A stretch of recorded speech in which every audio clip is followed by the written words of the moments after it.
কালিমাতু শুকর আলহামদুলিল্লাহ। গলা ছেড়ে দিয়ে আওয়াজ করে প্রিয় লালমনিরহাটের ভাইয়ের আওয়াজ করে সবাই পড়ুন, রব্বানা লাকাল হামদ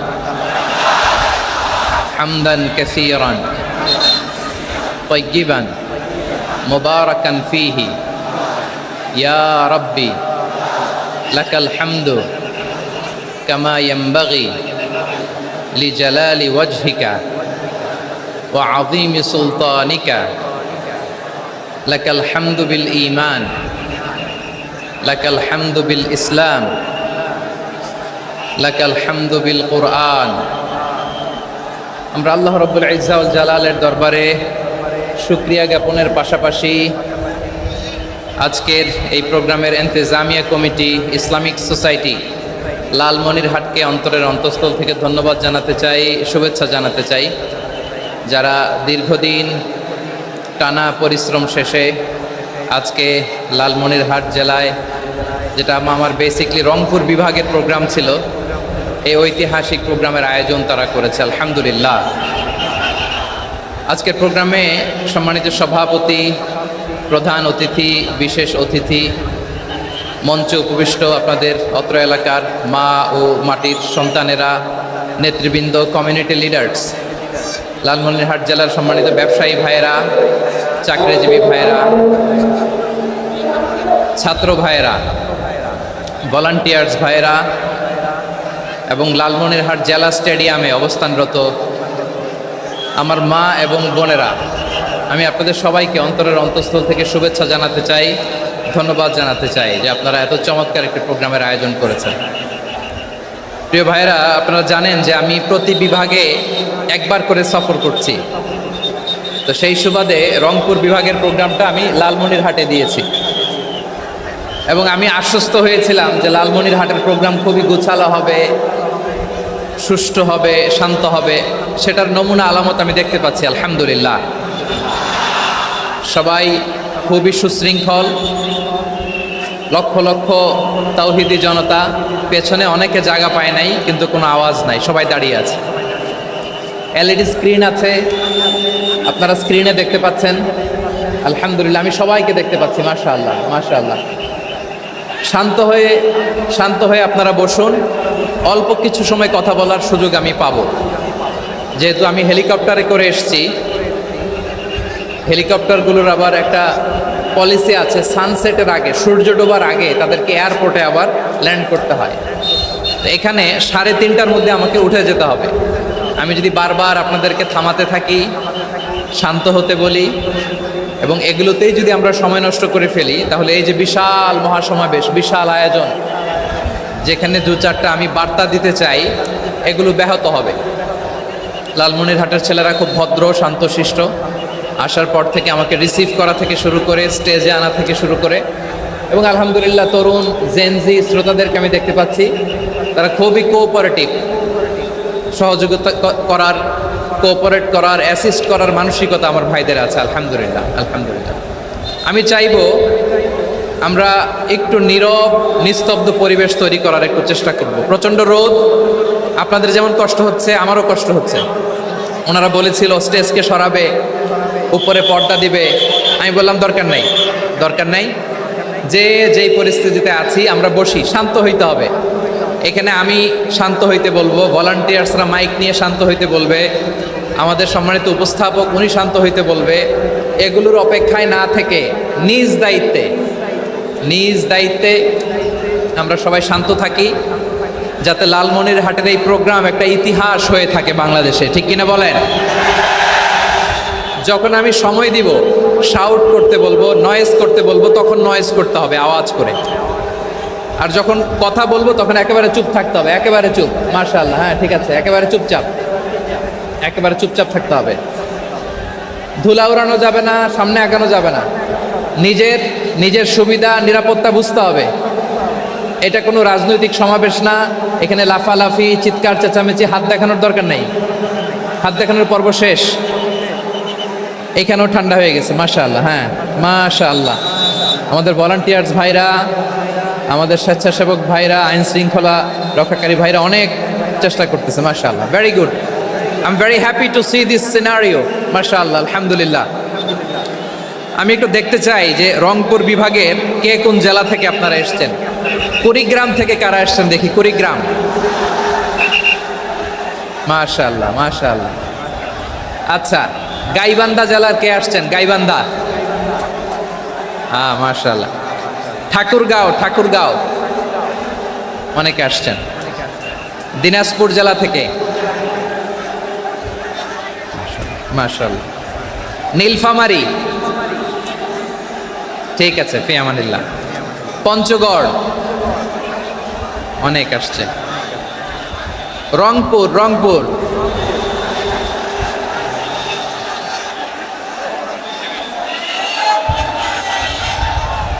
মাশাআল্লাহ, মাশাআল্লাহ, মাশাআল্লাহ, ঠিক আছে। লালমনিরহাটের কারা দেখি, লালমনিরহাট,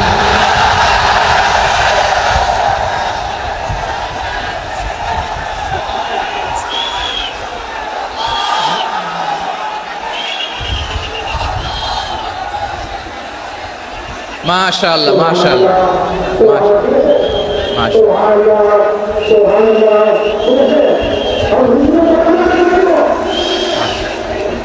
ঠিক আছে, ঠিক আছে। আচ্ছা, এই রংপুর বিভাগের বাইরে থেকে অন্য জেলার কারা কারা আসছেন দেখি, তাও আছে অনেকে, মাশাআল্লাহ, ঠিক আছে, ঠিক আছে। আজকের প্রোগ্রামে উপস্থিত আছেন প্রধান অতিথি হিসেবে অধ্যক্ষ আসাদুল হাবিব দুলু ভাই, সাংগঠনিক সম্পাদক বিএনপি, জাতীয় নির্বাহী কমিটির সভাপতি, জেলা বিএনপি লালমনিরহাট। বিশেষ অতিথি হিসেবে আমাদের অনেক ভাইরা এসছেন, সবাইকে শুকরিয়া জানাই। সভাপতিত্ব করছেন জনাব আব্দুল হাকিম। আইন শৃঙ্খলা বাহিনী, প্রশাসন, ভলান্টিয়ার্স, শুনেছি আমি প্রায় 5,000 ভলান্টিয়ার্স আপনারা নিয়োগ দিয়েছেন, আলহামদুলিল্লাহ, আলহামদুলিল্লাহ। অনেক গোছালো প্রোগ্রাম। আমার প্রাণ ঢালা ভালোবাসা জানবেন, আমার হৃদয়ের গহীন থেকে ভালোবাসা নেবেন, শুভেচ্ছা জানবেন সবাই, ঠিক আছে, ঠিক আছে। প্রিয় ভাইরা, আমরা আর কাল বিলম্ব না করে মূল আলোচনায় চলে যেতে চাই। আজকে যে টপিকের উপর আমি কথা বলবো, টপিকটা হচ্ছে peaceful coexistence and communal harmony, শান্তিপূর্ণ সহাবস্থান এবং সাম্প্রদায়িক সম্প্রীতি। আমাদের বাংলাদেশে সাম্প্রদায়িক সম্প্রীতি আছে না নাই? আবহমান কাল থেকে আমরা মুসলিম, হিন্দু, বৌদ্ধ, খ্রিস্টান, পাহাড়ি, নৃগোষ্ঠী মিলেমিশে একাকার, আমরা সবাই মিলে বাংলাদেশ। আওয়াজ করে বলেন ঠিক কিনা? আমাদের পারস্পরিক সম্প্রীতি, ভালোবাসা, সৌহার্দ্যপূর্ণ আচরণ, বোঝাপড়া, এটা বেশ মজবুত, বেশ মজবুত। তবে মাঝে মাঝে আমাদের এই সম্প্রীতির ভেতরে অনেকে ফাটল ধরাতে চায়। আমরা যে সুখে আছি, শান্তিতে আছি, এটা অনেকের ভালো লাগে না, ঠিক কিনা বলেন? আমাদের মধ্যে সাম্প্রদায়িক সম্প্রীতি, সৌহার্দ্যপূর্ণ আচরণ, ভালোবাসা, এটা আবহমান কাল ধরে আছে। তার প্রমাণ, আমরা তাফসিরুল মাহফিলের আয়োজন করলে আমাদের হিন্দু ভাইরা ডিস্টার্ব করে না, ঠিক কিনা? এবং আমি যদি বলি হাত তোলেন, হিন্দু ধর্মের কারা কারা এসেছেন, কত শত কত হাজার যে হাত উঠবে, আপনি অবাক হয়ে যাবেন। আমি চাচ্ছি না হাত উঠাতে। খুলনাতে সর্বশেষ যে আমি প্রোগ্রাম করে গেলাম, সেখানে কয়েকশো হিন্দু ভাই আসছে আমাদের আলোচনা শুনতে, আলহামদুলিল্লাহ। অনেক বৌদ্ধরা আসে, অনেক খ্রিস্টানরা আসে। এবার সফরেও অনেক হিন্দু ভাইরা আমার সাথে দেখা করেছে। তারা বলেছে, হুজুর, আমরা আপনার আলোচনা শুনি, আলহামদুলিল্লাহ বলেন। So it's our responsibility to present our religion to our non-Muslim brothers and sisters. আমাদের অমুসলিম ভাই বোনদের কাছে ইসলামের সৌন্দর্য তুলে ধরা, এটা আমাদের দায়িত্ব। We all are the ambassador of Islam.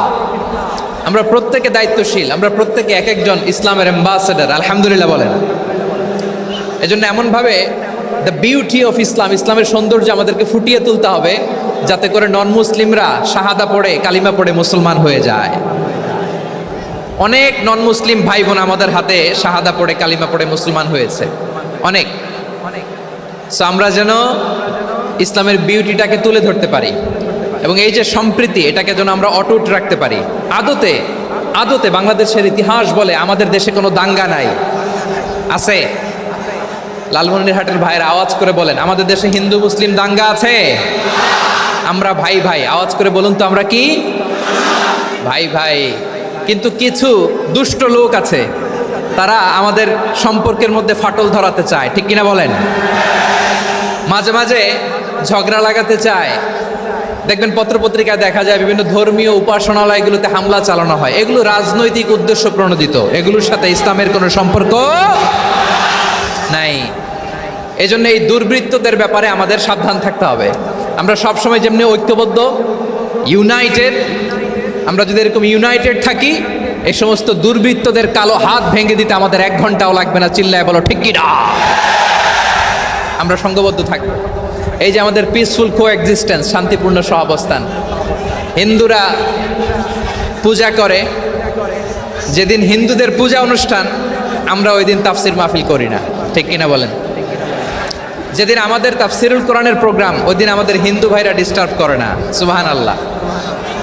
হিন্দুদের পূজা অনুষ্ঠানে মাদ্রাসার ছাত্র যে পাহারা দেয়, গোটা বিশ্বে এরকম দৃষ্টান্ত নজির বিরল, ঠিক কিনা বলেন? আইন শৃঙ্খলা বাহিনীর পাশাপাশি মাদ্রাসার ছাত্ররা যে সেখানে পাহারা দেয়, গোটা পৃথিবীতে এই দৃষ্টান্ত আপনি পাবেন। মাদ্রাসার ছাত্ররা, তারা তো কোরআনের ধারক, তারা হাদিসের ধারক, তারা কেন মন্দির পাহারা দিবে? এই সম্প্রীতিকে ধরে রাখার জন্য, এই সৌহার্দ্যকে ধরে রাখার জন্য, আমাদের পারস্পরিক ভালোবাসাকে অটুট রাখার জন্য। আওয়াজ করে বলতে হবে, ঠিক কিনা? এখন বলেন, আমাদের এই ভালোবাসা অটুট থাক, আমরা চাই কি চাই না? আমরা হিন্দু মুসলিম মিলেমিশে শান্তিপূর্ণ সহাবস্থান, সাম্প্রদায়িক সম্প্রীতি, লালমনিরহাটের ভাইয়ের আওয়াজ করে বলুন, এই সাম্প্রদায়িক সম্প্রীতি আমরা চাই কি চাই না? আল্লাহ এই দেশকে তুমি বরকতময় করো, বাংলাদেশকে তুমি শান্তিময় করো। আওয়াজ করে সবাই বলেন আমিন। এই জায়গাটাতে সামান্য একটু আওয়াজ হচ্ছিল, এটাও থেমে গেছে। আলহামদুলিল্লাহ, আলহামদুলিল্লাহ। এখন একেবারে everything is in my control. মাশাআল্লাহ। ঠিক আছে, আমি মূল আলোচনায় যাই। প্রিয় ভাইরা, আমি বলেছিলাম আমার আলোচনার বিষয় হচ্ছে শান্তিপূর্ণ সহাবস্থান, সাম্প্রদায়িক সম্প্রীতি। আমরা দেখব ইসলাম আমাদেরকে কি কি দিক নির্দেশনা দেয়। শান্ত হইতে হবে। খরগোশের কানের মতো কান দুটো আমার দিকে করে রাখেন। আমি এখনো উঠে যাব, হাত নাড়ায় লাভ নাই, আমি উঠে যাব। তাকায় থাকো আর কান খাড়া, আওয়াজ হবে না। হ্যাঁ, মাশাআল্লাহ, মাশাআল্লাহ, ঠিক আছে। আমরা দেখব যে রাসূল সাল্লাল্লাহু আলাইহি ওয়াসাল্লাম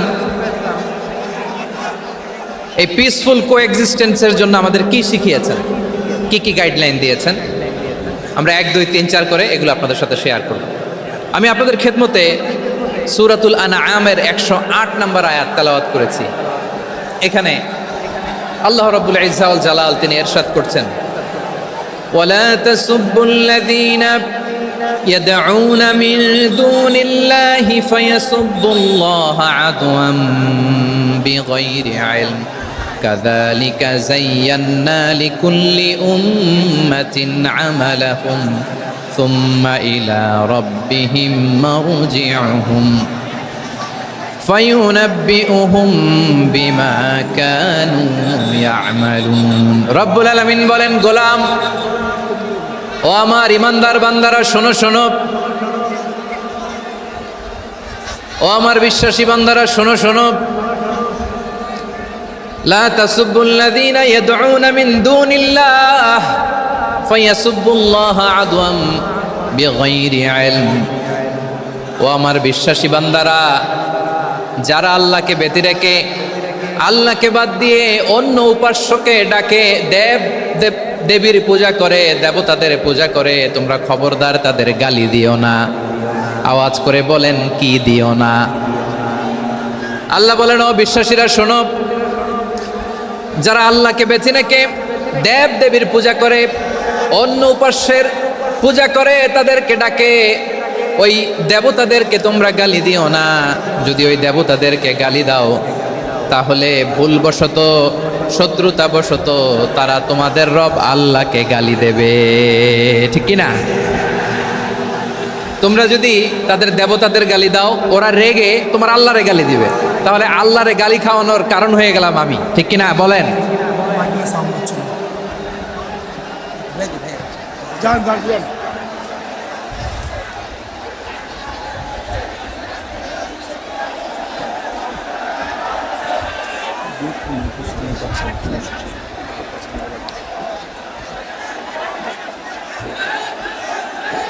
সম্মানিত ভাইয়েরা, এত বিশাল প্রোগ্রাম, মাইকের একটা সেট আপ থাকে, তারগুলো অনেক সময় নড়ে যায়, ধাক্কা ধাক্কিতে ডিসপ্লেস হয়, একটু ঝামেলা হবে।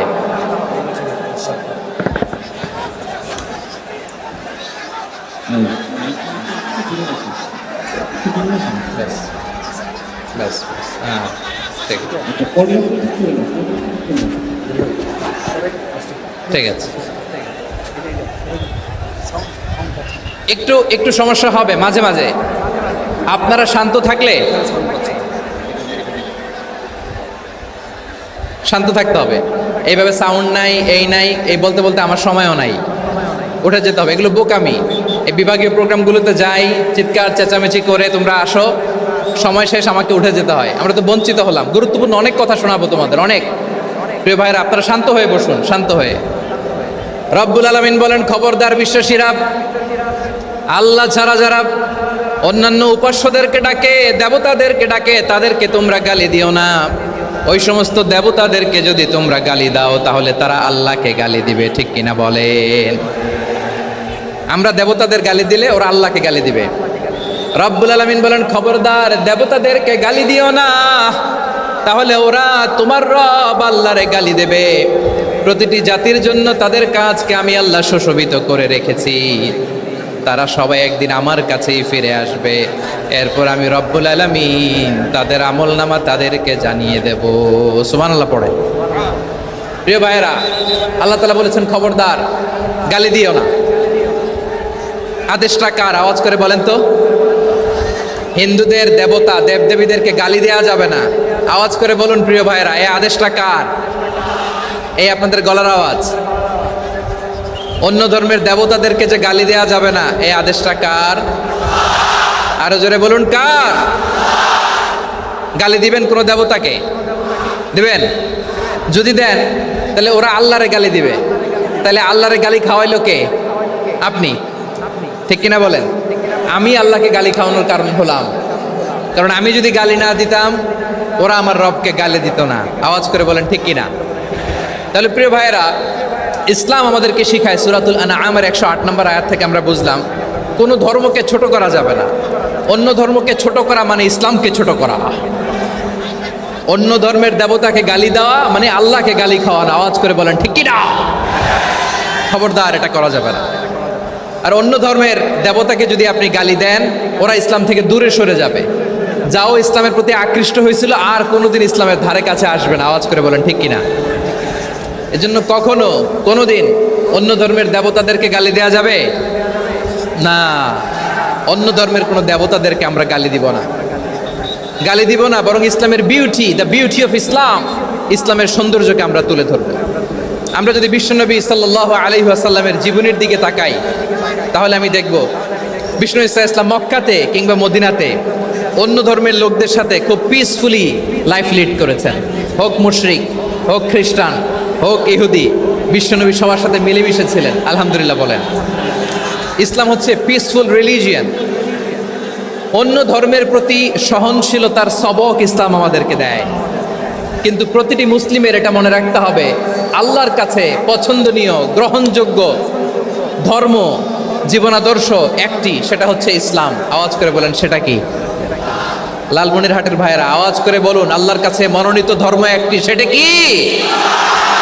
এজন্য রব্বুল আলামিন বলেন, ইন্নাদ-দীনা ইনদাল্লাহিল ইসলাম, আল্লাহর কাছে মনোনীত গ্রহণযোগ্য অ্যাকসেপ্টেড ধর্ম মতাদর্শ একটা, সেটা হলো ইসলাম। ইসলাম ছাড়া অন্য কোনো ধর্ম যদি কেউ তালাশ করে, তার ওই ধর্ম আল্লাহ গ্রহণ করবে না। ওমাইয়াবতাগি গায়রাল ইসলামি দীনান ফালাই ইউকবালা মিন ওয়া হুয়া ফিল আখিরাতি মিনাল খাসিরিন।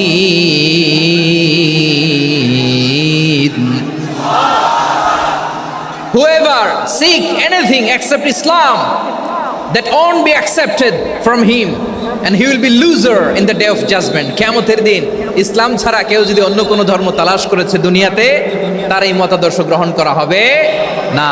and he will be loser, সে হবে লুজার, ক্ষতিগ্রস্ত। হাই হাই কোম্পানির ম্যানেজার, ওর আমও শেষ, সালাও শেষ। আওয়াজ করে বলেন ঠিক কি না? এজন্য ইসলাম পেয়ে আমরা খুশি না বেজার? প্রত্যেক নামাজ শেষে আমরা আল্লাহরে বলি, আল্লাহ রাদিতু বিল্লাহি রাব্বা ওয়া বিল ইসলামি দীনা ওয়া বি মুহাম্মাদিন নাবিয়ান ওয়া রাসূলা। ও আল্লাহ, তোমারে রব হিসেবে পেয়ে আমরা খুশি। ও আল্লাহ, ইসলামকে ধর্ম হিসেবে পেয়ে আমরা খুশি। বিশ্বনবীকে আমাদের রাসূল পেয়ে আমরা খুশি। ঠিক কিনা বলেন? ইসলাম ছাড়া অন্য কোনো ধর্ম আমরা গ্রহণ করব না। ঠিক কিনা বলেন? আল্লাহর কাছে অ্যাকসেপ্টেড রিলিজিয়ান একটা, সেটা ইসলাম। তো বিশ্বনবী সাল্লাল্লাহু আলাইহি ওয়াসাল্লাম মক্কাতে কিংবা মদিনাতে খুব পিসফুলি এক্সিস্ট করেছেন, যে কোনো ধর্মের সাথে মিলেমিশে চলেছেন। তার প্রমাণ আমরা যদি রাসূল সাল্লাল্লাহু আলাইহি ওয়াসাল্লামের বায়োগ্রাফির দিকে তাকাই, তাহলে দেখব তিনি মুশরিকদের সাথে পিস ট্রিটি করেছেন, শান্তি চুক্তি, পিস ট্রিটি, পিস এগ্রিমেন্ট। আপনারা হুদাইবিয়ার সন্ধির নাম শুনেছেন? আমার লালমনিরহাটের কলিজার টুকরা ভাইয়েরা, হুদাইবিয়ার সন্ধির নাম আপনারা শোনেন নাই? 6ষ্ঠ হিজরিতে বিষ্ণু ঈসা ইসলাম মুশরিকদের সাথে এই ট্রিটি করেছেন, চুক্তি। কাদের সাথে? মুশরিকদের সাথে। আমরা তো মুসলমান বসতে পারি না। আমরা দুই মুসলিম ভাই একসাথে বসে চা খেতে পারি না, গল্প করতে পারি না। বিষ্ণু ঈসা ইসলাম মুশরিকদের সাথে ট্রিটি করেছেন, হুদাইবিয়ার সন্ধি। এই সন্ধির আগে মক্কা থেকে কেউ মদিনায় যেতে পারে না, মদিনা থেকে কেউ মক্কায় যেতে পারে না। কিন্তু এই সন্ধির পরে ট্রাফিক স্বাভাবিক হয়ে গেল। মক্কার লোকেরা মদিনায় আসতে পারে, মদিনার লোকেরা মক্কায় আসতে পারে। এটাকে বলে সুলহে Hudaibiya, the peace agreement of Hudaibiya, শান্তি চুক্তি। আমরা পৃথিবীতে এখন অনেক শান্তি চুক্তির নাম শুনি, এগুলো সব the piece treaty of Hudaibiya থেকে কপি করা। আল্লাহু আকবার। তাহলে বিশ্বনবী সাল্লাল্লাহু আলাইহি সাল্লাম তিনি যে শান্তিপূর্ণ সহাবস্থানে বিশ্বাসী ছিলেন, মুসলমানেরা যে অন্য ধর্মের প্রতি সহনশীল, তার প্রমাণ হচ্ছে এই পিস ট্রিটি। শুধু তাই নয়, মাইকের সাউন্ডটা একটু বাড়াই দিতে হবে, খুব দুর্বল, একটু মজবুত করতে হবে, আর একটু ক্লিন করতে হবে, আর সবগুলা জায়গায় সাউন্ড যাচ্ছে কিনা একটু ক্রস চেক করতে হবে। হ্যাঁ, পাবেন দিচ্ছে। Mic operator is trying his level best, দিচ্ছে। মাইক অপারেটর যিনি আছেন, প্রতিটি জায়গায় প্রতিটি সাউন্ড বক্সে যেন আওয়াজ পাওয়া যায়, একটু ক্রস চেক করেন, সাউন্ডটাকে একটু স্ট্রং করে দেন। হ্যাঁ, ঠিক আছে, মাশাআল্লাহ। এদিকে তাকান, এদিকে। মক্কার পার্ট গেল, পিস এগ্রিমেন্ট করলেন, শান্তি চুক্তি। বিষ্ণু ঈসা ইসলাম মদিনায় যে কি করলেন? মদিনায় যে বিষ্ণু ঈসা ইসলাম মদিনা চার্টার করলেন, মদিনা সনদ, সাহিফাতুল মদিনা, এটার বলে মদিনা চার্টার। যে ওয়েস্টে, ইউরোপে, আমেরিকাতে তারা অনেক চার্টার করে, এই সব চার্টার মদিনা চার্টার থেকে কপি করা। আওয়াজ করে পড়েন সুবহানাল্লাহ। বিষ্ণু ঈসা ইসলাম মদিনায় গেলেন, মদিনাতে মুসলিম, মুশরিক, ইয়াহুদি, এই 3 ধর্মের লোক মিলে সব স্টেক হোল্ডার যারা আছে সবাইকে নিয়ে বিষ্ণু ঈসা ইসলাম মদিনা চার্টার করলেন, মদিনা সনদ। পড়েন সুবহানাল্লাহ। শুধু তাই নয়, মক্কাতে বিশ্বনবী পিস এগ্রিমেন্ট করলেন, শান্তি চুক্তি মুশরিকদের সাথে। মদিনাতে যে বিশ্বনবী মদিনা চার্টার করলেন, মদিনা সনদ করলেন ইহুদিদের সাথে। আবার মদিনাতে বিশ্বনবী ইহুদিদের সাথে পিস ডায়ালগ করলেন, ইন্টারফেথ ডায়ালগ করলেন, আন্তধর্মীয় সংলাপ করলেন। যেই সংলাপের মূল ভিত্তি ছিল তাওহীদ। মূল ভিত্তি ছিল কি? তাওহীদ। বিশ্বনবী ইহুদিদেরকে ডাকলেন, আহ্বান করলেন, কুল ইয়া আহলাল কিতাবি তাআলাউ ইলা কালিমাতিন সাওয়াইন বাইনানা ওয়া বাইনাকুম আল্লা না'বুদা ইল্লাল্লাহ ওয়া লা নুশরিকা বিহি শাইআন ওয়া লা ইয়াত্তাখিযা বা'দুনা বা'দান আরবাবাম মিন দুনিল্লাহ فإن تولوا فقولوا اشهدوا بأننا مسلمون। সুবহানাল্লাহ পড়েন। বিশ্বনবী মদিনার ইহুদিদের ডেকে বললেন, ও ইহুদিরা, শোনো শোনো, আসো এমন একটা আদর্শের প্রশ্নে আমরা একত্রিত হই যে আদর্শের প্রচার তোমাদের নবীরাও করেছে, আমিও করি। যে আদর্শের কথা তোমাদের পবিত্র ধর্মগ্রন্থগুলোতে আছে, আমার কোরআনেও আছে, সেটা হলো তাওহীদ।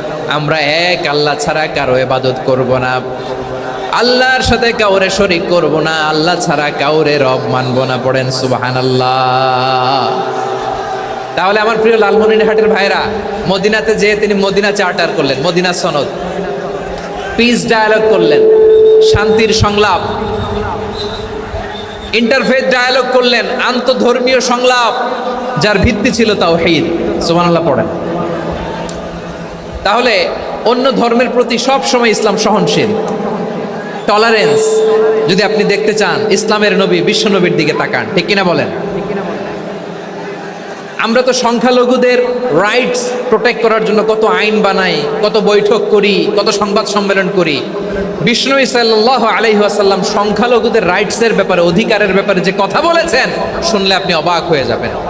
বিশ্বনবী বলেন, আলা মান যালামা মুআহাদান আও ইনতাকাসাহু আও কাল্লাফাহু ফাওকা তাআতিহি আও কাল্লাফাহু ফাওকা তাকাতিহি আও আখাযা মিনহু শাইআন বিগাইরি তিবি নাফসিন ওয়া আনা হাজিজুহু ইয়াউমাল কিয়ামা। খবরদার, জেনে রেখো, কেউ যদি কোনো সংখ্যালঘুর উপরে অত্যাচার করে, কোনো সংখ্যালঘুর প্রাপ্য থেকে যদি কেউ কাউকে ঠকায়, সংখ্যালঘুর উপর যদি কেউ কষ্ট দেয়, কোনো সংখ্যালঘুর সম্পদ যদি কেউ জোর করে কেড়ে নেয়, আমি কিয়ামতের দিন বিশ্বনবী ওই সংখ্যালঘুর পক্ষে আর ওই মুসলমানদের বিপক্ষে বাদী হয়ে দাঁড়াবো।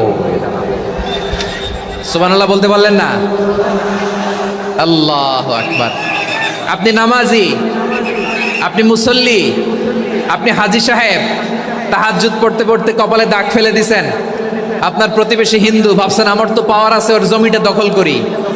বিশ্বনবী বলেন, কিয়ামতের দিন ওই হিন্দুর পক্ষে তোর বিরুদ্ধে আমি বাদী হয়ে দাঁড়াবো। পৃথিবীর কোন ধর্মে এরকম স্টেটমেন্ট পাবেন? পাবেন? আপনি ভাবছেন আপনি নামাজ পড়লে, হাজী সাহেব কপালে দাগ ফেলায় দিলে আপনি সেলসেলায় জান্নাতে চলে যাবেন না? খবরদার। বিশ্বনবী বলেন, কোন সংখ্যালঘুর উপর যদি কেউ আক্রমণ করে, তার প্রাপ্য তাকে না দিয়ে যদি তাকে ঠকায়, তার উপর জুলুম করে, তার সম্পদ যদি কেড়ে নেয়, আমি নবী, তুমি মুসলিম হইতে পারো, মুসল্লি হইতে পারো, তার পক্ষে, তোমার বিপক্ষে আল্লাহর দরবারে বাদী হয়ে দাঁড়াবো। আচ্ছা লালমনিরহাটের ভাইরা, কথা বুঝতে পারলে আওয়াজ করে উত্তর দেন। বিশ্বনবী যদি কারো বিপক্ষে দাঁড়ায় কিয়ামতের দিন, আই রিপিট, আমি আবারও বলছি, বিশ্বনবী যদি কিয়ামতের দিন কারো বিপক্ষে দাঁড়ায়, ও তো সেলসেলায়া জান্নাতি, তাই না? জান্নাতি না?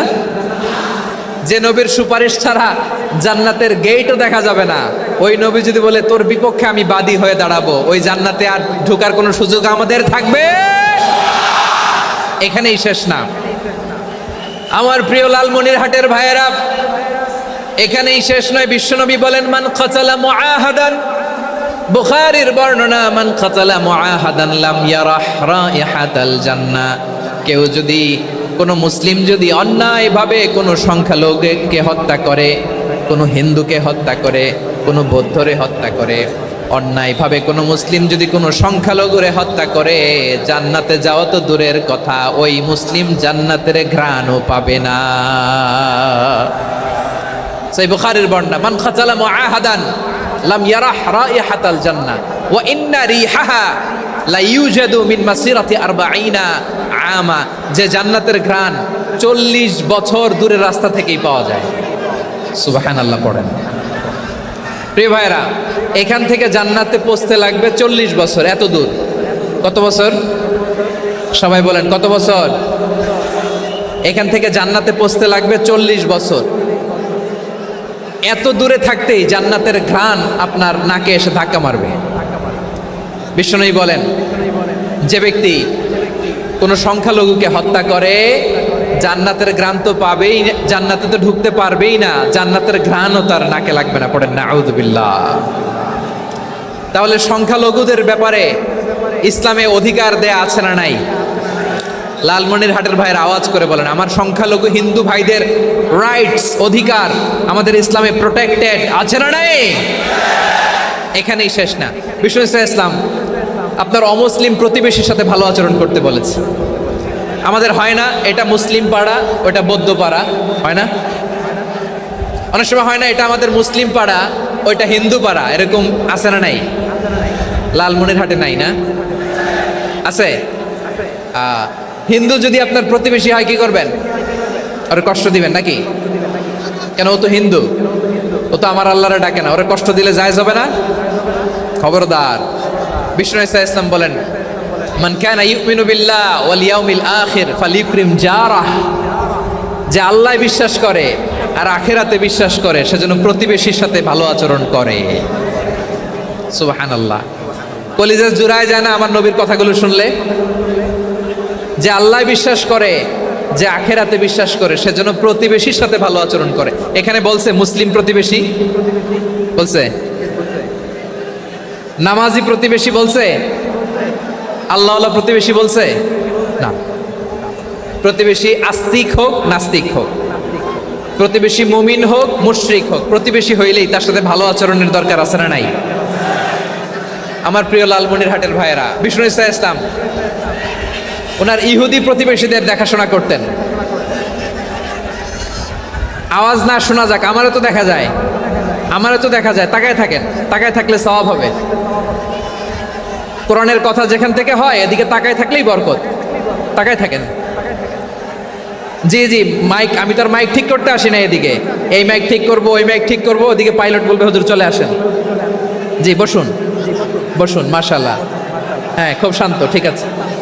পুলিশ ভাইরা না খেয়ে দিনরাত আপনারা যাতে সুশৃঙ্খল একটা প্রোগ্রাম উপহার পান এটাই চেষ্টা করতেছে, আপনাদেরকে কষ্ট দিতে আসে নাই, একটু একটু সহযোগিতা করেন। জি মাশাআল্লাহ, হ্যাঁ ঠিক আছে। আমার প্রিয় ভাইরা, প্রতিবেশী আস্তিক হোক নাস্তিক হোক, মুসলিম হোক হিন্দু হোক, তার সাথে ভালো আচরণ করতে হবে। বিষ্ণু ঈসা ইসলাম ওনার ইহুদি প্রতিবেশীর বাসায় যেতেন। কোন প্রতিবেশী? ইহুদি। আওয়াজ করে বলেন, কোন প্রতিবেশী? ইহুদি। এক ইহুদি কিশোর বিষ্ণু ঈসা ইসলামের খেদমত করতে, ইহুদি ছেলে আমার নবীর খেদমত করতো, তারা ছিল নবীর প্রতিবেশী। তো অনেক দিন হয় ইহুদি ছেলেটা আসে না। বিষ্ণুনবী খোঁজ দিলেন, ঘটনা কি? একটা ইহুদি ছেলে না আমার খেদমতে আসতো, ছেলেটা কই? খোঁজ নিয়ে জানলেন ছেলেটা অসুস্থ। বিষ্ণু ঈসা ইসলাম ওই ইহুদির বাড়িতে চলে গেলেন ওই ছেলেটাকে দেখা করার জন্য, ভিজিট করার জন্য। সুবহানাল্লাহ পড়বেন না? গেলেন, যে দেখে ইহুদি ছেলেটা মুমূর্ষ, জান জান যায় যায় ভাব, বিছানায় পড়ে আছে, তার বাবা দাঁড়ানো। বিশ্বনবী তার মাথার পাশে বসলেন, মাথায় হাত বুলিয়ে দিলেন, আর ছেলেটাকে বললেন আসলিম, হে ইহুদি ছেলে আসলিম, ইসলাম ধর্ম গ্রহণ করো। তো ছোট্ট ছেলে ভাবে আমরা ইহুদি, এখন ইসলাম ধর্ম গ্রহণ করলে আব্বা যদি বকা দেয়। ফানাযারা ইলা ওয়াজহি আবি, ছেলেটা তার বাবার চেহারার দিকে তাকালো, দেখি আব্বা কি কয়। আব্বা যদি বলে তাইলে ইসলাম ধর্ম গ্রহণ করবে। ইহুদি ছেলেটা তার বাবার দিকে যখন তাকালো, ওর বাবা বলে আতি আবুল কাসিম, আবুল কাসিম যা বলে তাই করো। আবুল কাসিম হচ্ছে বিষ্ণু ঈসা ইসলামের একটা কুনিয়াত, উপনাম। আমার রাসূলের বড় ছেলের নাম ছিল কাসেম। যেমন দেখবেন আমাদের এলাকায় কারো ছেলের বড় ছেলের নাম যদি হয় আব্দুল্লাহ, এরা আব্দুল্লাহর বাপ বলে ডাকে। কারো বড় মেয়ের নাম যদি হয় ফাতেমা, এরা কি ডাকে? ফাতেমার বাপ বলে না? তো বিষ্ণু ঈসা ইসলামের বড় ছেলের নাম ছিল কাসেম। ইহুদি বাবা বলল আতি আবুল কাসেম, আবুল কাসেম যা বলে তাই শোনো, মানে মোহাম্মদ যা বলে তাই শোনো। এই কথা শুনে ছেলে সাহস পাইছে, ছেলে আবার পড়তে আরম্ভ করলো আশহাদু আল্লাহ ইলাহা ইল্লাল্লাহ ওয়া আশহাদু আন্না মুহাম্মাদার রাসূলুল্লাহ, পড়েন আল্লাহু আকবার। বিশ্বনবীর আহ্বান শুনে ওই আহ্বানে সাড়া দিয়ে ইহুদি ছেলে শাহাদা পড়ে মুসলমান হয়ে গেল। তার হৃদয়টার ইমানের নূর দিয়ে আলোকিত করে দিল কে? প্রিয় ভাইরা, এবার রাসূল সাল্লাল্লাহু আলাইহি ওয়াসাল্লাম বের হয়ে আসলেন ঘর থেকে, আর বললেন আলহামদুলিল্লাহিল্লাযী আনকাযাহু মিনান নার, প্রশংসা সে আল্লাহর যে আল্লাহ জাহান্নামে চলে যাচ্ছিল প্রায় এমন একটা লোককে মুহূর্তের মধ্যে কালেমায়ে শাহাদাতের বদৌলতে জান্নাতি বানায় দিলেন। আওয়াজ করে পড়েন সুবহানাল্লাহ। এই হাদিস থেকে আমরা কি শিখলাম? What is the moral of the story?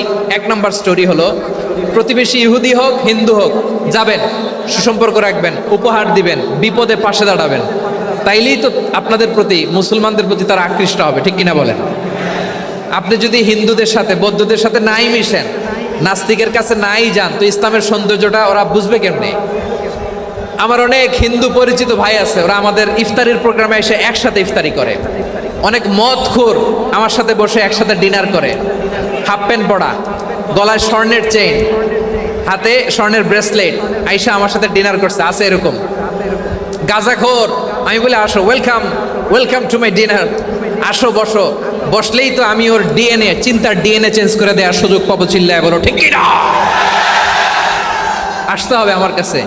Hour door is open, the door of Islam is open 24/7। সব সময় আমাদের ইসলামের দরজা আমার অমুসলিম ভাইদের জন্য খোলা আছে না নেই? এই হাদিস থেকে দুইটা শিক্ষা। এক নম্বর শিক্ষা, প্রতিবেশী মুসলিম হোক অমুসলিম হোক, যান, অসুস্থ হইলে একটু আপেল নিয়ে যান, আঙ্গুর নিয়ে যান, কমলা নিয়ে যান, তাদের সাথে ভালো আচরণ করেন। ইসলামের বিউটি দেখে, সৌন্দর্য দেখে অবাক হবে, নসিব ভালো হলে কোনোদিন কালিমা পড়ে মুসলমান হয়ে যাবে, ঠিক কিনা বলেন?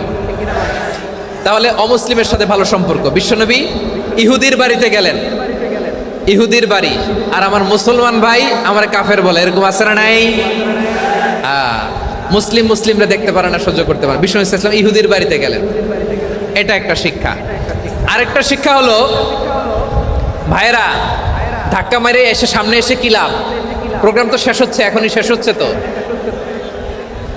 এই যে আমাদের বকশি ভাই ওয়াদা নিল, হাত তোলালো, মিম বলে এত কথা বললো, তো আমি জেলায় জেলায় যে খালি হাত নাড়াই তোমাদের জন্য নাকি? হ্যাঁ, হাত নাড়াই শুধু। এই ধাক্কাইতে ধাক্কাইতে এদিকে এসে হাত নাড়াইতেছে, হয়েছে তো, দেখলাম তো, ঠিক আছে, মাশাআল্লাহ, অনেক সুশৃঙ্খল, অন্যান্য যে কোনো জেলার জন্য সুশৃঙ্খল। আমার দিকে তাকাও, আমার দিকে তাকাও,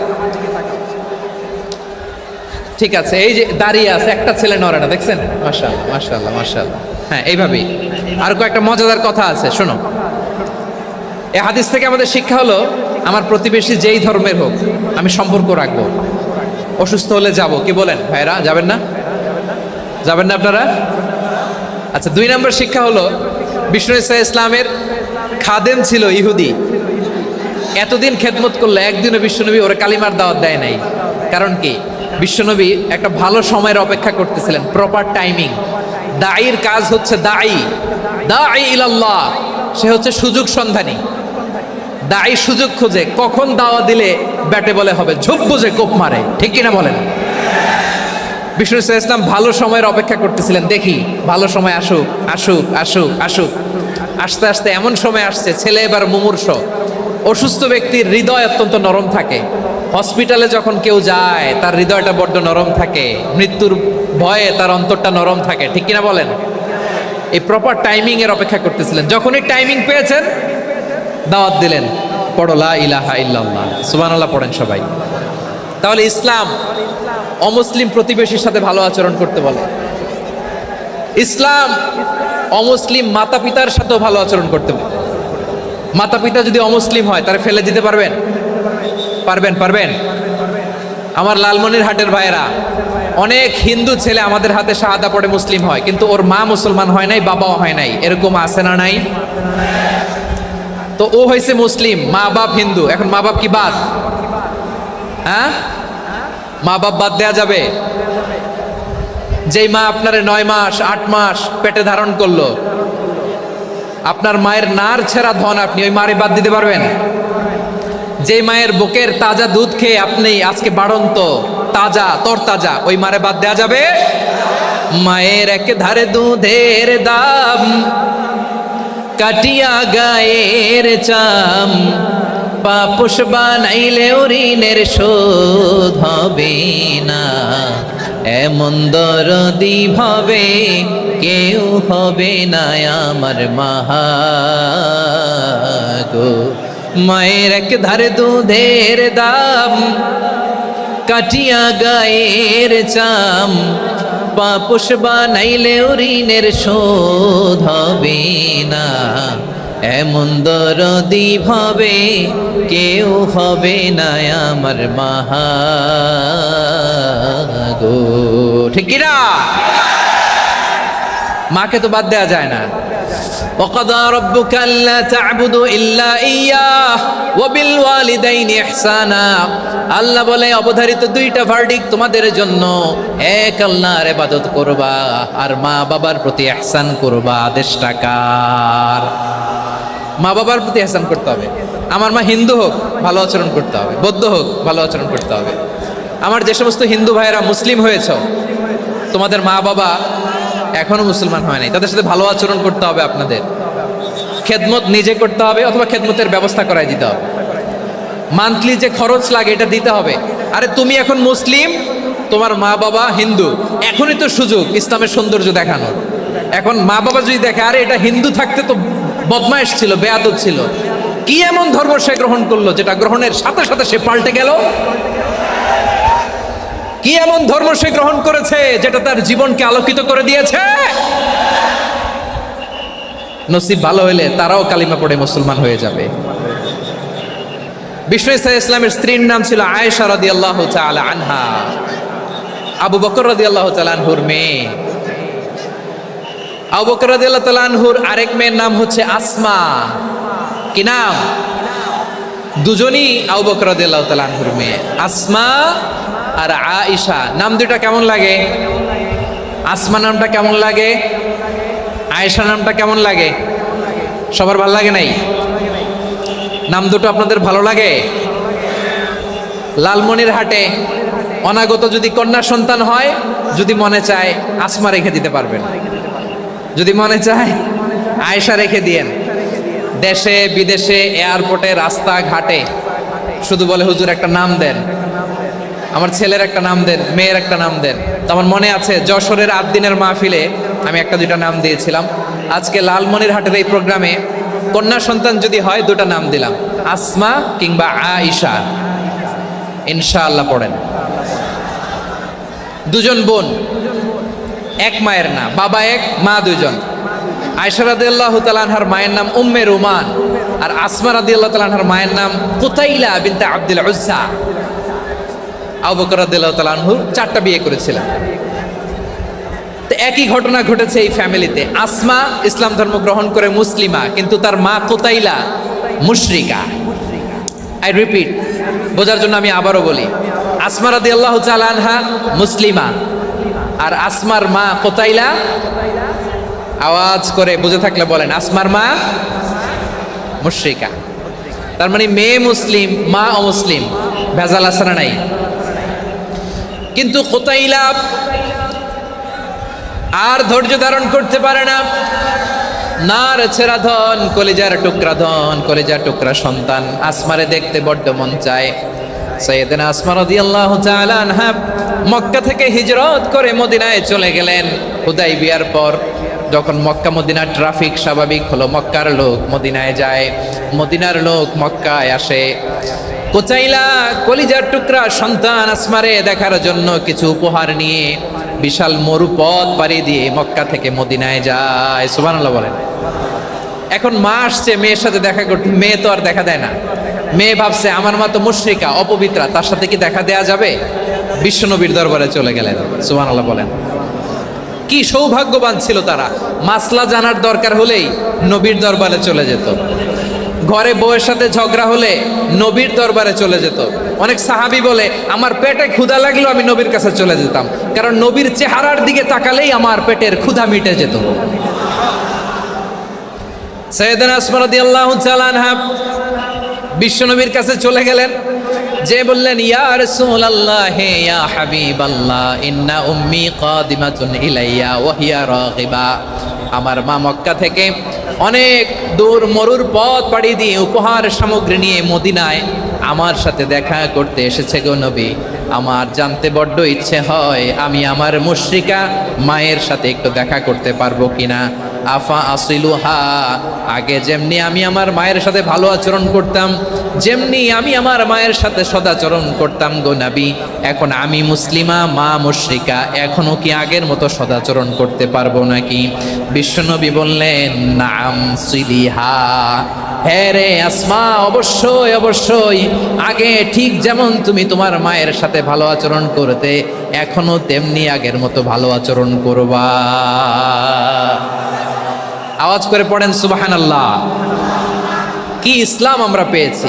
কত ব্রড মাইন্ডেড আমাদের ইসলাম, কত ওপেন মাইন্ডেড ইসলাম, কত ওপেন আপ করতে পারে, চিন্তা করতে পারেন। বিষ্ণু বললেন হ্যাঁ অবশ্যই, নাম সুলিহা, আগে যেমনি ভালো আচরণ করছো আসমা, এখন ওইরকমই করো, পারলে আরো বাড়াই করো। সুবহানাল্লাহ বলেন। তাহলে আমার যে হিন্দু ভাইয়েরা, হিন্দু বোনেরা, ইমানের দৌলতে আপনি ধন্য হয়েছেন, আপনার আম্মা আব্বা এখনো মুসলমান হয় নাই, তাদের জন্য দোয়া করেন, তাদের জন্য দোয়া করেন, আল্লাহ যেন তাদেরকেও ইমানের দৌলত দান করে। আমরা সবাই পড়ি আমিন, আরো জোরে পড়েন আমিন। এখন বলেন, ইসলাম কি ন্যারো মাইন্ডেড রিলিজিয়ান না ব্রড মাইন্ডেড? লালমনিরহাটের যুবক ভাইরা আওয়াজ করো, ইসলাম কি ন্যারো মাইন্ডেড না ব্রড মাইন্ডেড? কতটা ব্রড মাইন্ডেড দেখেন। বিশ্বনবী সাল্লাল্লাহু আলাইহি সাল্লাম, অমুসলিমরা যদি নবীকে উপহার দিত, ওই উপহারও বিশ্বনবী গ্রহণ করতেন। সুবহানাল্লাহ পড়েন। আপনার অমুসলিম বন্ধু যদি উপহার দেয়, সেটাও আপনি নিতে পারবেন, যেটা নেওয়া জায়েজ। কিন্তু আপনার বন্ধু যদি আপনার মদের বোতল দেয়, নিতে পারবেন? হ্যাঁ, মদের বোতল দিলে পারবেন না। আপনার বন্ধু যদি আপনার পর্ক দেয়, পর্ক, শুকরের গোশত মিশ্রিত কোনো খাবার, ওটা নিতে পারবেন না। হালাল যে কোনো জিনিস নিতে পারবেন। বিশ্বনবী সাল্লাল্লাহু আলাইহি ওয়াসাল্লাম অমুসলিমদের দেয়া হাদিয়া গ্রহণ করতেন। কেমন নবী ছিলেন? আমার নবীরে চিনে নেন, আমার নবীর অ্যাটিটিউড জেনে নেন। বিশ্বনবী সাল্লাল্লাহু আলাইহি ওয়াসাল্লাম যখন কোনো জনপদে যেতেন, 3টা অপশন নিয়ে যেতেন। প্রিয় ভাইয়ের আওয়াজ করে বলতে হবে, কোনো জনপদে গেলে আমার নবীর অপশন থাকতো কয়টা? আমার মতো 3 আঙ্গুল উঁচু করে দেখান আর বলুন, আমার নবী কোনো জনপদে গেলে কয়টা অপশন নিয়ে যেতেন? 1 নাম্বার অপশন, আসলিম তাসলাম। নতুন এলাকায় গেলে বলতেন আসলিম তাসলাম, ইসলাম ধর্ম গ্রহণ করো, শান্তিতে থাকবা, আমার ভাই হয়ে যাবা, আমরা ভাই ভাই। ইসলাম মানো, আমরা ভাই ভাই। অপশন নাম্বার কত? 1। যদি বলে না ইসলাম মানবো না, ওকে, অপশন নাম্বার 2, মুসলিম হওয়ার দরকার নাই, লা ইকরাহা ফিদ্দিন, ইসলামে কোনো বাড়াবাড়ি নাই। খ্রিস্টান আছো থাকো, বৌদ্ধ আছো থাকো, ইহুদি থাকতে চাও থাকো, কিন্তু আমরা যেহেতু রিজিওনাল সুপার পাওয়ার, আমাদের আন্ডারে থাকো, ট্যাক্স দিয়া থাকো, এটার বলে জিজিয়া। আলেম যারা আছেন বুঝবেন, এটার আরবিতে কি বলে? জিজিয়া। You pay us the tax, we will give you the security. তোমরা ট্যাক্স দিবা, আমরা সিকিউরিটি দিব, আমাদের আওতায় থাকবা, কেউ তোমাদেরকে আক্রমণ করতে পারবে না, আমরা নিরাপত্তা দিব। সুবহানাল্লাহ বলেন। এটা অপশন নাম্বার কত? আচ্ছা, বুঝে থাকলে বলেন, 1 নাম্বার অপশন কি ছিল?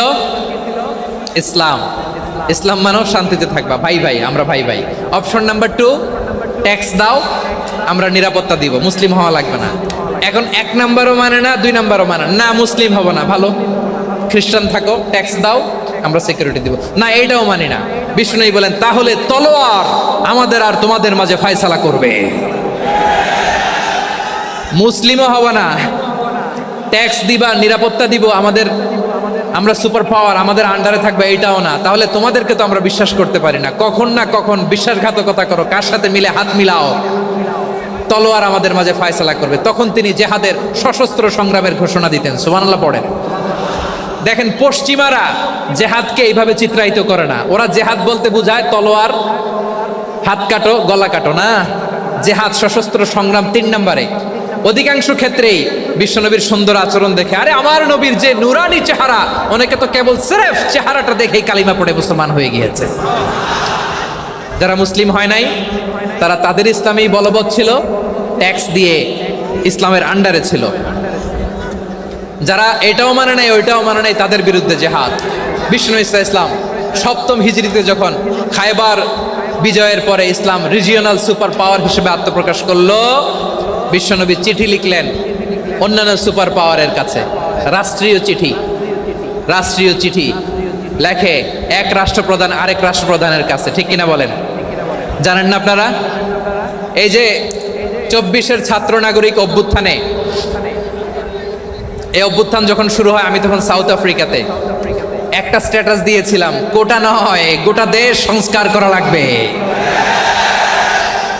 শুধু বাংলাদেশ নয়, সারা বিশ্বের বাংলা ভাষাভাষী লোকেরা এই আন্দোলনের সাথে সমর্থন তারা করেছে, এটাকে সাপোর্ট করেছে, তারা সমর্থন দিয়েছে।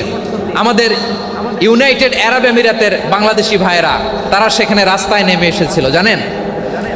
ওইখানে ডেমনস্ট্রেশন করা যায় না, সেখানকার সরকার তাদেরকে যাবজ্জীবন দিয়েছিল। তখন আমাদের এই যে প্রধান উপদেষ্টা ডক্টর মোহাম্মদ ইউনূস সরাসরি G2G বলে, এটারে G2G G, government to government, G to G, উনি চিঠি লিখলেন যে তাদেরকে, ইউর হাইনেস, হে সম্মানিত আমির, আপনি আমার এই চিঠির কারণে আমার সম্মানে এই 53 জন বাংলাদেশিকে মাফ করে দেন। এই চিঠির বদৌলতে বেকসুর খালাস পেয়ে গিয়েছিল আমাদের ভাইরা, জানেন না এই ঘটনা আপনারা?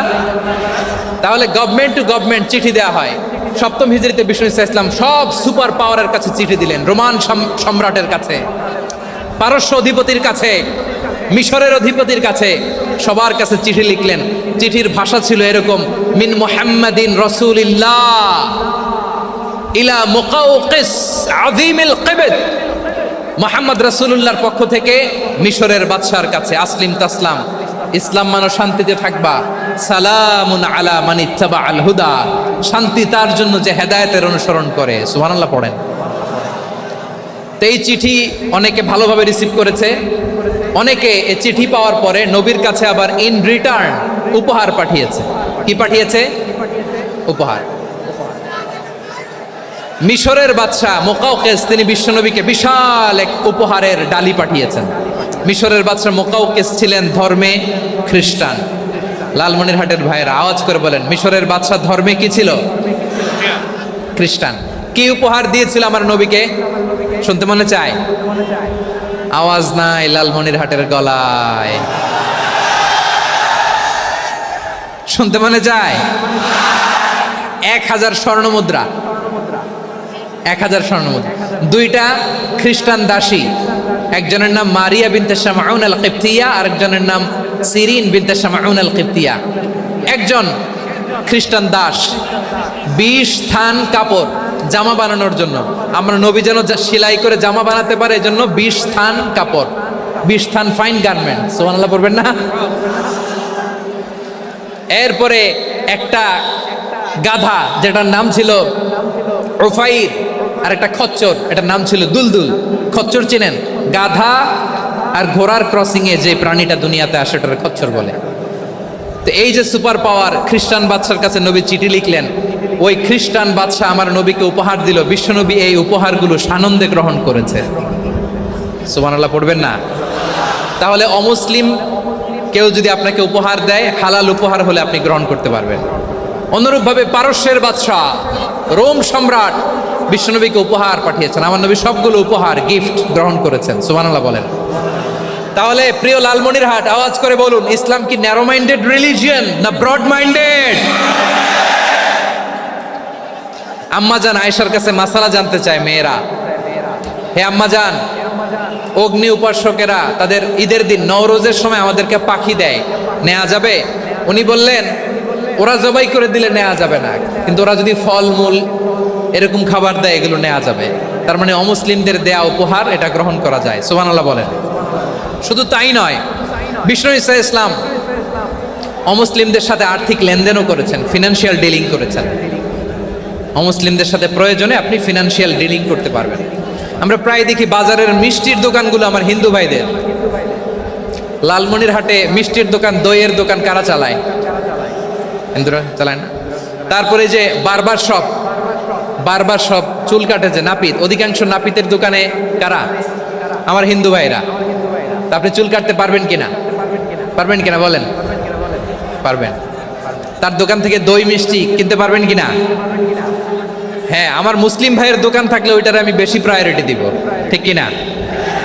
কিন্তু যদি তাদের সার্ভিস নিতে চান, প্রোডাক্ট নিতে চান, পারবেন। তার দলিল সহিহ বুখারী, আম্মাজান আয়েশা রাদিয়াল্লাহু তাআলা আনহা বলেন, ইশতারা রাসূলুল্লাহ সাল্লাল্লাহু আলাইহি ওয়াসাল্লাম মিন ইয়াহুদিয়িন তুআমান ওয়া রাহানাহু দিরআহু মিন হাদিদ। রাসূল সাল্লাল্লাহু আলাইহি ওয়াসাল্লাম এক ইহুদির কাছ থেকে, কার কাছ থেকে? সবাই বলে নাই কার কাছ থেকে? আমার নবী, পেয়ারা নবী এক ইহুদির কাছ থেকে জব কিনেছিল, জব, বার্লি, যেটা দিয়ে রুটি বানায়।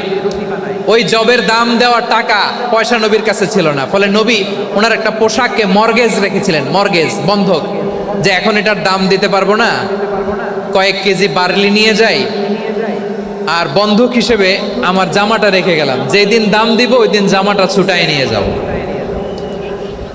সুবহানাল্লাহ পড়বেন না? বাকিতে নিছিলেন, বাকিতে। দিরআহু মিন হাদিদ, লোহার তৈরি বর্ম, মানে যুদ্ধের পোশাক, লোহা দিয়ে বানানো। বিশ্বনবী বললেন, কয়েক কেজি জব দাও, টাকাটা পরে দিব, এখন টাকা নাই, বন্ধক হিসেবে, মর্গেজ হিসেবে আমার জামা রেখে গেলাম, যখন টাকা দিব জামা ছুটায় নিব। আওয়াজ করে বলতে হবে সুবহানাল্লাহ। এ থেকে বোঝা গেল অমুসলিমদের সাথে ফিনান্সিয়াল ডিলিং করা যায়, অর্থনৈতিক লেনদেন করা যায়, কেনাবেচা করা যায়, প্রোডাক্ট কেনা যায়। এমনকি আমাদের মসজিদে নববীতে বারান্দায় আপনার একটা অটোমেটিক ফ্লাইং আমব্রেলা দেখছেন? সূর্য যখন বাড়ে মসজিদে নববীর বারান্দায় ইয়ার্ডের মধ্যে অটোমেটিক্যালি কিছু আমব্রেলা আছে, সাঁ করে খুলে যায়, আর সূর্যের তাপ লাগে না। আবার সন্ধ্যাবেলায় এই আমব্রেলাগুলো ওরা ক্লোজ করে ফেলে, দেখেন নাই না? দেখছেন? এই মসজিদে নববীকে সর্বোচ্চ উন্নত মানের কনস্ট্রাকশন ইনফ্রাস্ট্রাকচারে ডেভেলপ করার জন্য কর্তৃপক্ষ কিছু অমুসলিম ইঞ্জিনিয়ারের, ডিজাইনারের সহায়তা নিয়েছিল। সুবহানাল্লাহ বলেন। কোন দলিলের ভিত্তিতে? এই দলিলের ভিত্তিতে যে বিষ্ণু ঈসা ইসলাম অমুসলিমদের সাথেও লেনদেন করেছেন। আওয়াজ করে বলতে হবে আল্লাহু আকবার। শুধু তাই নয়, ইন কেস অফ ইমার্জেন্সি, প্রয়োজনে ইসলামের খাতিরে, ইসলামকে সামনের দিকে এগিয়ে নিয়ে যাওয়ার জন্য অমুসলিমদের সাপোর্ট নেওয়া জায়েজ আছে। সুবহানাল্লাহ বলেন। অমুসলিমদের সাপোর্ট নেয়া, তাদের থেকে অর্থ নেয়া, পলিটিক্যাল সাপোর্ট, পলিটিক্যাল অ্যাসাইলাম নেওয়া জায়েজ আছে। আমাদের অনেক বিশ্ববরেণ্য দায়ীরা আমেরিকায় অস্থায়ীভাবে অ্যাসাইলাম নিয়ে থাকে, নিজের দেশে গেলে ফাঁসিতে ঝুলাই দিবে। যুগ যুগ ধরে দায়ীদের উপরে এরকম অত্যাচার আর নির্যাতন আছে না নাই? মিশরের অনেক দায়ীরা পাশ্চাত্যে যেয়ে থাকে, এই যে তারা পলিটিক্যাল অ্যাসাইলাম নিয়ে থাকে, রাজনৈতিক আশ্রয়, এটা জায়েজ আছে না? এটা যে জায়েজ আছে তার প্রমাণ স্বয়ং বিশ্বনবী সাল্লাল্লাহু আলাইহি ওয়াসাল্লাম পলিটিক্যাল সাপোর্ট নিয়েছিলেন অমুসলিমদের কাছ থেকে। সুবহানাল্লাহ বলেন। খুব মজাদার একটা ঘটনা শুনবেন, আপনাদের আগ্রহ দেখতে পেলেন, হৃদয়টা ভেঙে খান খান। যিনি ঘরের ভেতরে বিশ্বনবীকে সান্ত্বনা দিতেন, ভালোবাসা দিতেন, বাইরে গেলে কোরাইশরা বকাঝকা করে, অত্যাচার করে, কিন্তু আম্মাজান খাদিজা রাদিয়াল্লাহু তাআলা আনহা ঘরটারে এমন শান্তির নীড় বানায় রেখেছেন, এই ঘরের ভিতরে ঢুকলে বিশ্বনবীর কলিজাটা ঠান্ডা হয়ে যেত। এজন্য রব্বুল আলামিন বলেন, খাদিজা, ও আমার বান্দি খাদিজা, জান্নাতে এমন স্পেশাল একটা ঘর আমি তোমার জন্য রেডি করে রেখেছি। ওই ঘরের মধ্যে কোনো আওয়াজ নাই, ওই ঘরের মধ্যে কোনো নয়েজ নাই, ওই ঘরে কোনো বিশৃঙ্খলা নাই। কারণ মক্কার জমিনে আমার নবী কুরাইশদের বিশৃঙ্খলা, নয়েজ আর ঝামেলাগুলোকে উপেক্ষা করে যখন তোমার ঘরের ভিতরে ঢুকতো, ঘরটারে তুমি শান্তির নীড়, ঠান্ডা, নীরব, নিস্তব্ধ, নিঝুম আর শান্তির নীড় বানিয়ে রেখেছো। এজন্য জান্নাতে স্পেশাল একটা শান্তির নীড় আমি তোমারে উপহার দেব। ওই প্রিয়তমা স্ত্রী খাদিজা ইন্তেকাল করলেন, বিশ্বনবীর হৃদয় ভেঙে খান খান। আবার ওনার চাচা আবু তালেব ইন্তেকাল করলেন, যিনি পলিটিক্যাল শেল্টার দিতেন নবীকে। কে দিতেন? আবু তালেবের ভয়ে, বিশ্বনবীর এই চাচার ভয়ে কোনো মুশরিক নবীর গায়ে হাত দেওয়ার সাহস পায় নাই। এখন স্ত্রীও নাই, চাচাও নাই, নবীকে আশ্রয় দেওয়ার কেউ নাই, নবীর চারদিকে অন্ধকার। নবী এখন কই যাবেন? আমার পেয়ারা নবী নতুন স্টেশন খুঁজতেছেন, নতুন দাওয়াতি প্ল্যাটফর্ম খুঁজতেছেন। তিনি যায়েদ বিন হারেসা রাদিয়াল্লাহু তাআলা আনহুকে নিয়ে মক্কার পাশের একটা নেইবরিং সিটি তায়েফে চলে গেলেন। কোথায় চলে গেলেন? লালমনিরহাটের ভাইয়ের আওয়াজ করে বলেন, কোথায় গেলেন? তায়েফে চলে গেলেন দিনের দাওয়াত দেওয়ার জন্য। কি দেওয়ার জন্য? নাকি জমি কিনতে গেছিলেন? জমি কিনতে, দুনিয়ার যশ খ্যাতির জন্য, নিজের কোনো লাভের জন্য? তায়েফবাসীদেরকে জাহান্নামের আগুন থেকে বাঁচানোর জন্য। আওয়াজ করে বলতে হবে ঠিক কিনা? বিশ্বনবী বিশাল মরুপথ, পাহাড়ি পথ পাড়ি দিয়ে তায়েফের মরুজমিনে গেলেন কোরআনের দাওয়াত নিয়ে, ইমানের দাওয়াত নিয়ে। কিন্তু তায়েফের লোকেরা বিশ্বনবীর দাওয়াতকে শুধু প্রত্যাখ্যান করেই থামে নাই, তারা বিশ্বনবীর সাথে অত্যন্ত খারাপ আচরণ করেছে, বিশ্বনবীকে শারীরিকভাবে হেনস্থা করেছে, আমার নবীকে শারীরিকভাবে অত্যাচার করেছে, আমার পেয়ারা নবীর গায়ে পাথর মেরেছে, বিশ্বনবীর গা বেয়ে ঝরঝর করে রক্ত ঝরেছে, নবী জামিনের মধ্যে লুটিয়ে পড়েছেন, আবার মেরেছে, আবার নবী হাঁটতে শুরু করলেন, পেছন থেকে আবার মেরেছে, আবার নবী রক্তাক্ত হয়ে জামিনের মধ্যে লুটিয়ে পড়লেন, আবার মেরেছে। বিশ্বনবীর মতো এত সুশ্রী মানব, বিশ্বনবীর মতো এত শুভ্র মানব, বিশ্বনবীর মতো এমন চমৎকার দেহাবয়ব দিয়ে রব্বুল আলামিন কাউকে বানান নাই। এরকম চমৎকার মানুষটাকে তারা তায়েফের ওই জমিনে রক্তাক্ত করেছে। বিশ্বনবী দুনিয়ার কোনো স্বার্থের জন্য সেখানে যান নাই, নিজের কোনো লাভের জন্য, প্রাপ্তির জন্য যান নাই। তায়েফবাসীদের জাহান্নামের আগুন থেকে বাঁচাতে গিয়েছেন, ঠিক কিনা বলেন? খেয়ে না খেয়ে দিনী প্রচারের কাজে নিজেকে দিয়েছ বিলিয়ে, তাইফের কাফিরেরা চিনল না সে আলো, দুষ্ট ছেলেদের পিছু দিল লেলিয়ে।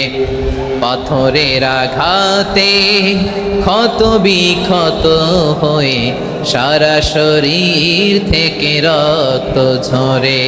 হে রাসূল তোমাকে ভুলি আমি কেমন করে, হে রাসূল তোমাকে ভুলি আমি কেমন করে। পারেন না আপনারা? ধরুন আমার সাথে। হাজার ব্যথা বেদনার পরে ফিরে আসনি তুমি আপন ঘরে, দিনের আলো তুমি ছড়িয়ে দিতে চলে গেলে মদিনায় মক্কা ছেড়ে। হে রাসূল তোমাকে ভুলি আমি কেমন করে, হে রাসূল তোমাকে ভুলি আমি কেমন করে। ঠিক কিনা বলে?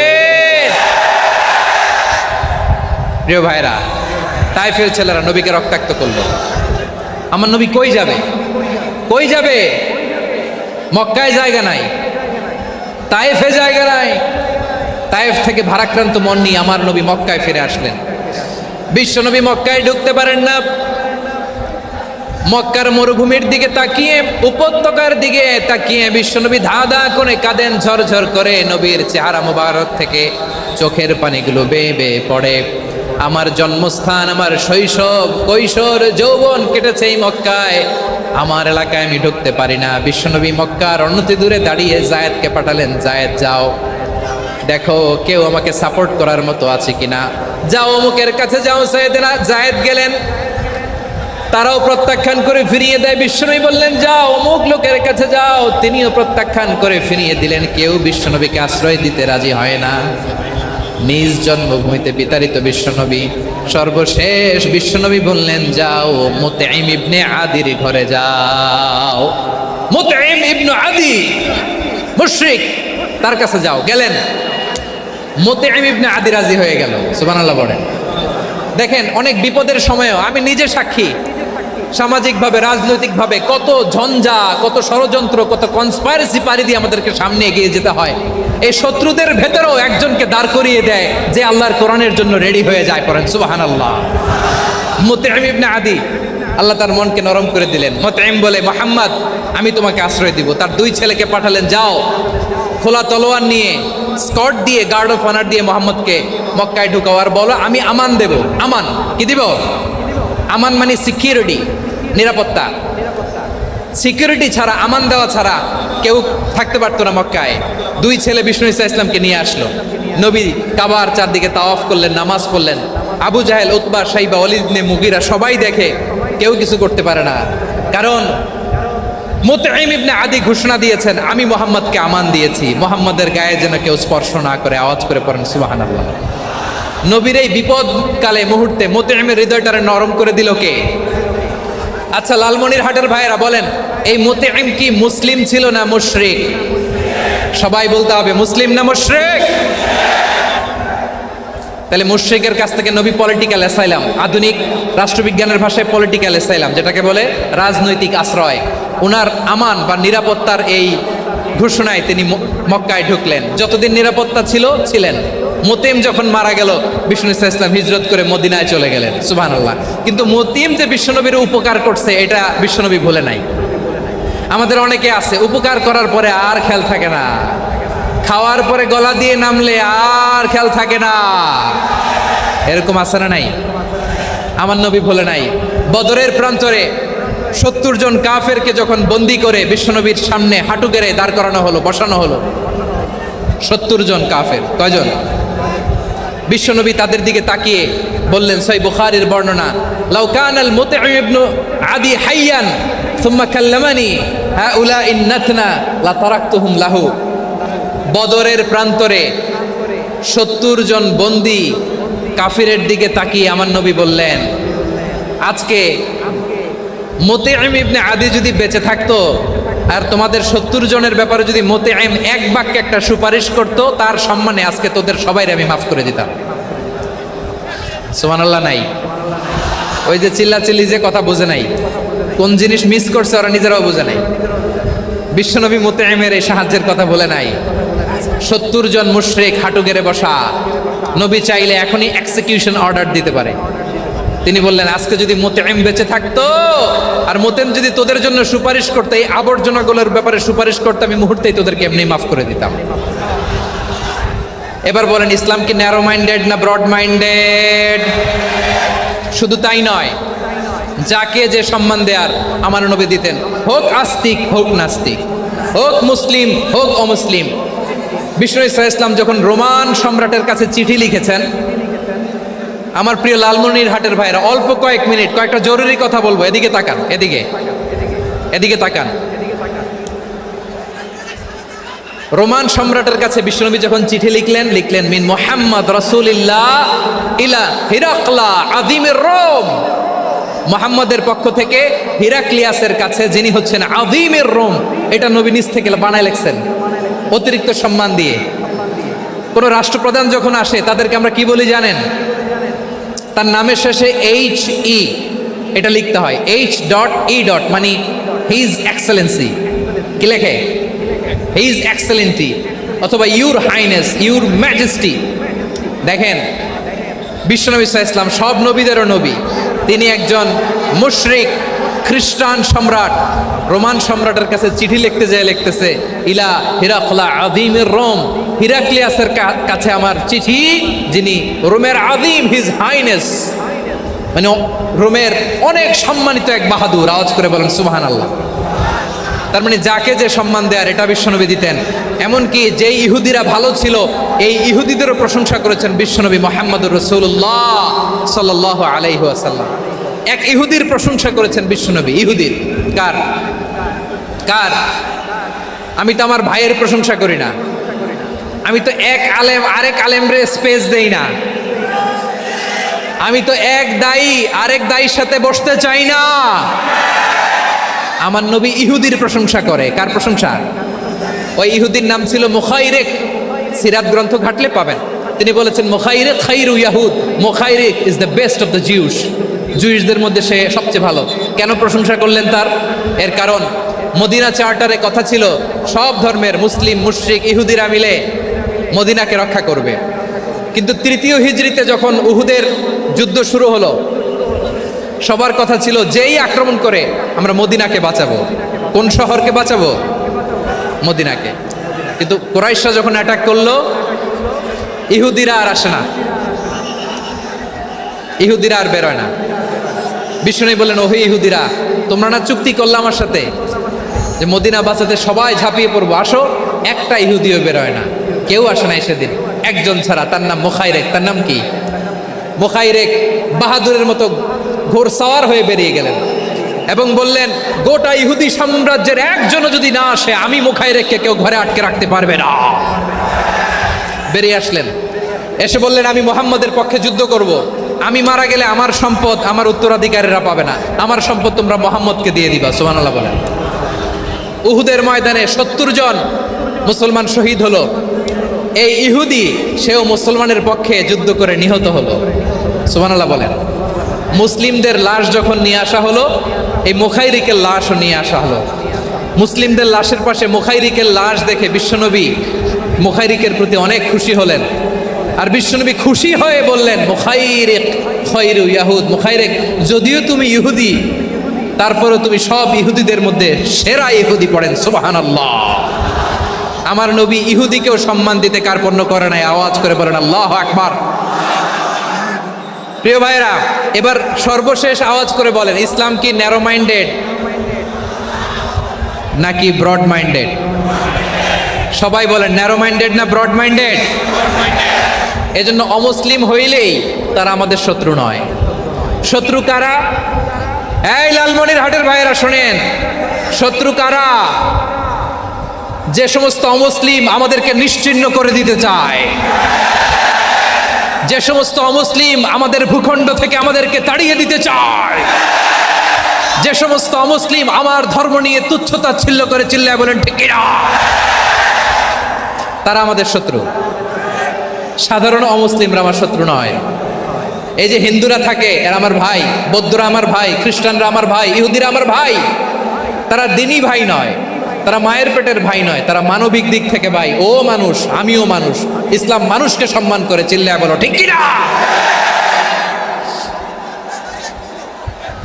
যারা আমাদের অস্তিত্বকে নিশ্চিহ্ন করতে চায়, যারা আমাদের ভূখণ্ডকে দখল করতে চায়, যারা আমাদেরকে নিয়ে মকারি করে, ফান করে, টিটকারি করে, আমার ধর্ম নিয়ে খেলা করে, তাচ্ছিল্য করে, ওদের বিরুদ্ধে আমাদের জিহাদ।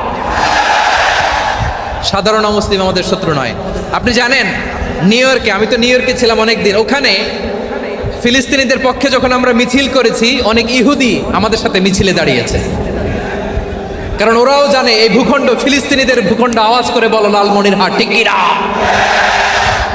ইসরায়েলের রাজধানী খোদ তেল আবিবে অনেক ইহুদিরা বেঞ্জামিন নেতানিয়াহু তার বিরুদ্ধে মিছিল করেছে।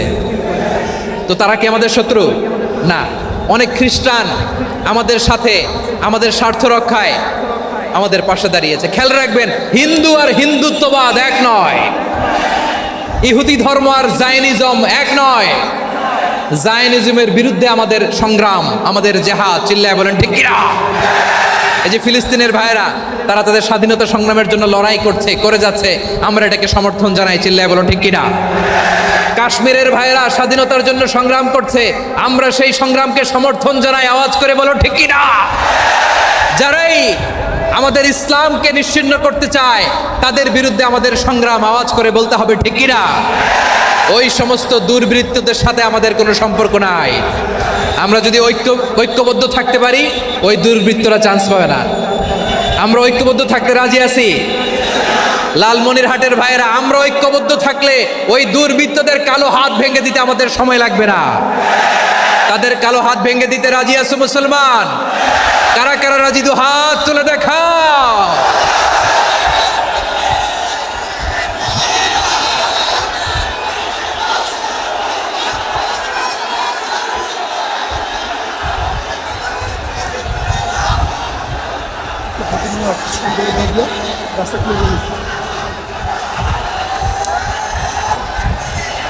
আমার প্রাণ প্রিয় লালমনিরহাটের ভাইয়েরা, শত্রু কাফের আর অশত্রু কাফেরের মধ্যে পার্থক্য আছে না নাই? আবু তালেবও মুশরিক, আবু জাহেলও মুশরিক, কিন্তু দুই মুশরিকে পার্থক্য আছে না নাই? আবু তালেব নবীর চাচা, মুশরিক, মারা গিয়েছে মুশরিক অবস্থায়, কিন্তু আজীবন আমার নবীকে আগলে রেখেছে, আমার নবীকে সাপোর্ট করেছে, ভালোবেসেছে। আবু জাহেলও মুশরিক, মারা গিয়েছেও মুশরিক হিসেবে, আজীবন আমার নবীর বিরুদ্ধাচারণ করেছে। আবু জাহেলের শক্তি, সামর্থ্য, স্ট্র্যাটেজি, প্ল্যান সব আমার নবীর বিরুদ্ধে ছিল। এই আবু জাহেলের কারণে একটা দিন শান্তিতে আমার নবী মক্কায় ঘুমাতে পারে নাই, চিল্লায় বলেন ঠিক কিনা। এজন্য রব্বুল আলামিন বলেন, লা ইয়ানহাকুমুল্লাহু আনিল্লাযীনা লাম ইউকাতিলুকুম ফিদ-দীনি ওয়া লাম يخرجوكم من دياركم أن تبروهم وتقسطوا إليهم إن الله يحب